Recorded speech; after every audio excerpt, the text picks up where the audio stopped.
Début des pouvoirs magiques. Hier encore, le corps mutilé d'un jeune albinos a été découvert au Burundi. La malédiction des albinos, c'est l'enquête de ce 20h, signé Liseron Boudoul et Jean-Yves May. C'est le marché à Ruyigi ce matin. Parmi les habitants, un Nyamema, comme on dit ici, un noir qui est né trop blanc. Sa peau ne contient pas de mélanine, c'est un albinos, comme cette jeune fille. Depuis quelques mois, les albinos sont victimes d'un odieux trafic dans cette région des Grands Lacs. Fénérose vit ici avec ses 4 enfants, dont 2 sont albinos. Elle revient du champ et elle nous raconte qu'il y a un mois, des hommes ont forcé sa porte en pleine nuit et se sont précipités sur sa fillette de 6 ans, albinos. Ils lui ont planté un couteau dans le crâne. J'ai crié, ils m'ont poussé dehors. Quand je suis revenue, ma fillette était morte. Ils l'avaient découpée en morceaux. Ils ont pris ses bras, ses jambes, sa langue. J'ai enterré les morceaux qui restaient. Depuis, elle est terrorisée. Alors elle a mis son autre petite fille albinos à l'abri dans cette maison protégée. Ici, ils sont une 50aine en ce moment, de 6 mois à 62 ans.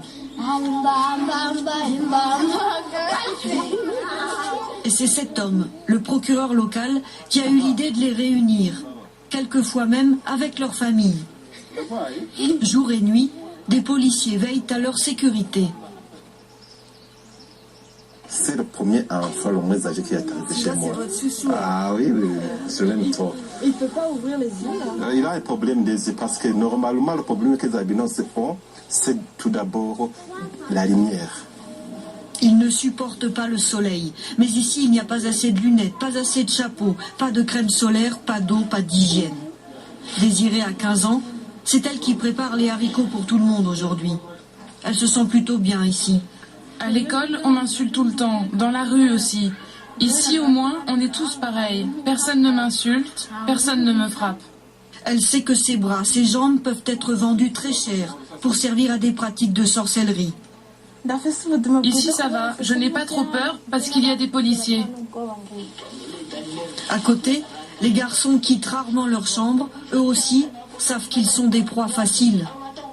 Un soir, des trafiquants sont rentrés chez moi. Ils ont tiré sur mon frère, l'ont blessé.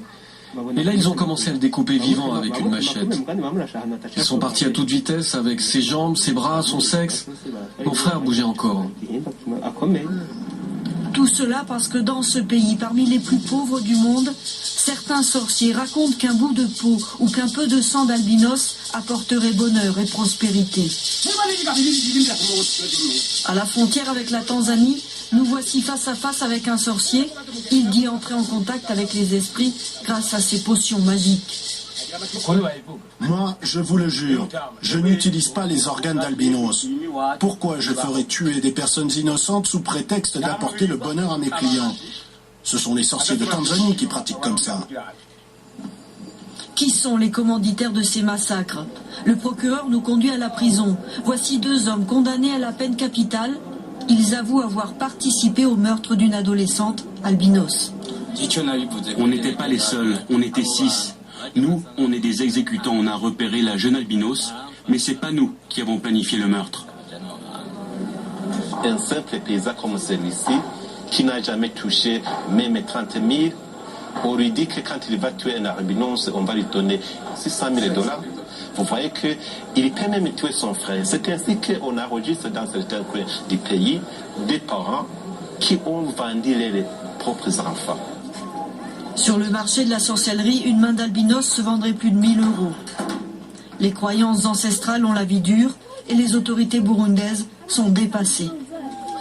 Dernièrement, en Tanzanie, la police a arrêté plusieurs dizaines de meurtriers présumés. Parmi eux, des sorciers, mais aussi des militaires qui voulaient gagner de l'argent. Hier, pour autant, un albinos de 11 ans a encore été tué. La protection de ces gens-là n'est pas du tout une priorité politique dans ces régions.